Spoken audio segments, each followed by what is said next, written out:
ഇന്നത്തെ വീഡിയോയിൽ പറയുന്ന ഈ 3 കാര്യങ്ങൾ നിങ്ങളുടെ ജീവിതത്തിൽ ചെയ്യാമെങ്കിൽ നിങ്ങൾ ഇനി ഒരിക്കലും നിങ്ങളുടെ ജീവിതത്തിൽ അസാധ്യം എന്ന ഒരു വാക്ക് പറയുകയില്ല. കർത്താവായ യേശുക്രിസ്തു മത്തായി എഴുതിയ സുവിശേഷം 19-ാമത്തെ അധ്യായം അതിന് 26-ാമത്തെ വാക്യത്തിൽ ഇങ്ങനെ പറഞ്ഞു, ദൈവത്തിന് സകലവും സാധ്യം. ദൈവത്തിൽ വിശ്വസിക്കുന്നവന് സകലവും സാധ്യം. ദൈവത്തിന് സകലവും സാധ്യം. അസാധ്യതകളുടെ മധ്യത്തിൽ ദൈവത്തിന്റെ വചനം നമ്മോട് ചെയ്യാൻ ആവശ്യപ്പെടുന്ന 3 കാര്യങ്ങളിൽ ഒന്ന് എന്ന് പറയുന്നത് വിശ്വസിക്കുക.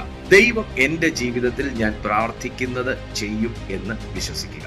രണ്ടാമത്തെ കാര്യം പ്രഖ്യാപിക്കുക. എന്റെ വായി കൊണ്ട് ജീവനും വചനവും ഞാൻ പ്രഖ്യാപിക്കുക. ജീവനും വിജയവും ഞാൻ പ്രഖ്യാപിക്കുക. പരാജയം സംസാരിക്കരുത്.